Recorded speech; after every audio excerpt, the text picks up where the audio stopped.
যুদ্ধবিরতি উপেক্ষা করে লেবাননে আবারও ভয়াবহ বিমান ও ড্রোন হামলা চালিয়েছে ইসরায়েল। এই হামলায় জনপ্রিয় একজন নারী সাংবাদিক ও ফরাসি শান্তিরক্ষী সহ প্রাণ হারিয়েছেন অন্তত ৫ জন।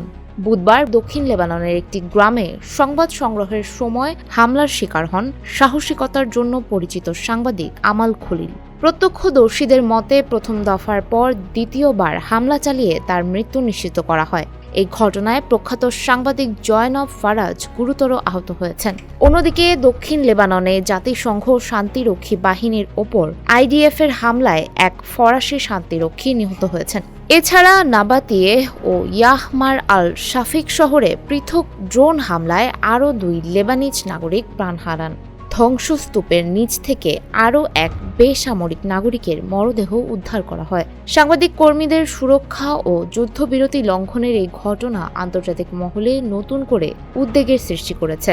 বারবার এমন হামলায় লেবাননের সাধারণ জনজীবন ও সংবাদ মাধ্যমের স্বাধীনতা এখন চরম হুমকির মুখে। সুমাইয়া হক তন্নি, ফেস দ্য পিপল।